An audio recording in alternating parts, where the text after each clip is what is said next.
Okay, this is a moment in history. We are here with Sam Capilano and from the Squamish Nation in Red Jacket, and we're placing what's called a permanent eviction notice to the courthouse. Red Jacket is from Turtle Island. Sam Capilano is with the Squamish Nation. The permanent eviction notice is placed here because the Queen and the bankers are trespassing on his sovereign territory. This is tax-free territory. This is sovereign. Capilano, you've got some words to say here? This is part of the Squamish Nation. It has been. My grandfather told me that when they first came, they separated, divide and conquer with the idea. Now this is known as another nation, but I know it's our land, so I'm not afraid to stand up anywhere and tell anybody. Red Jacket, you got a few words? Yeah, I'm Red Jacket. I'd like to tell the people that for 537 years since the two-row wampum belt was put in place, it was total destruction. And if we don't correct these here alterations that our judges in the justice system, so-called justice system, I never heard such a farce in my whole life. 60 years from now, this here earth, there's no changing back. It'll go into another Mars. Total destruction. Don't the judges understand this? Or they sleep? Who taught them? What university taught them? Where do they get their education? Don't they know they're on death row? We just finished entering and going through a procedure at the Richmond Provincial Court. And what happened was my name got called out. I didn't correct her, which I was kind of thinking of doing, but then I thought, okay, I'm just going to present myself as who I am standing in front of her, because she seemed actually quite like a nice judge. So when she said,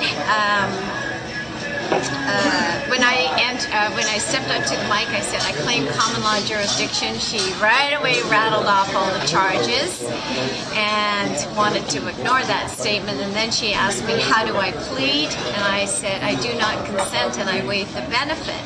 And I think that's a really powerful statement that I want to teach to a lot of people, because when you enter a plea, you enter into a contract.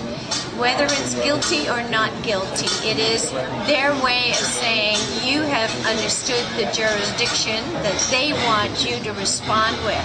And the guilty or the not guilty is something that you actually perjurize yourself with. So when I said I do not consent, meaning I do not consent to you making any legal determinations against me, I do not consent to your jurisdictional claims against me, and I do not consent to contracting with me. Quite final with that.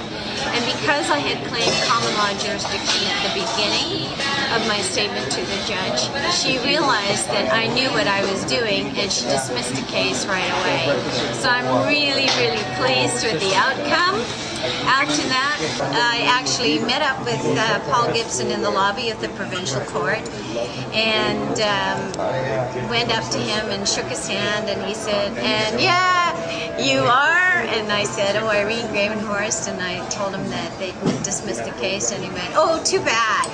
It was orchestrated that Paul shows up after the case was dismissed so that he didn't have to deal with these issues and be on the stand, on the record, for being the debtor to the contract.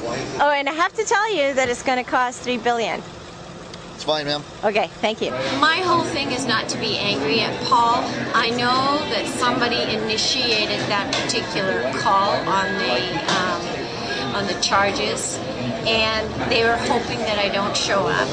But because I do show up with my paperwork through a lien, I was more than happy to collect it, to collect all the contracts that I have already put behind me, and Capilano has accepted, which is why we've created our bank.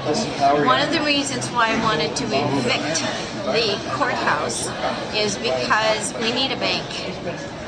It's time for change, and I think what we're trying to do is evoke the great laws of peace which is what Red Jacket and Capilano are wanting to legislate through the Squamish Nation government. And that's also part of the legislation for the bank charter.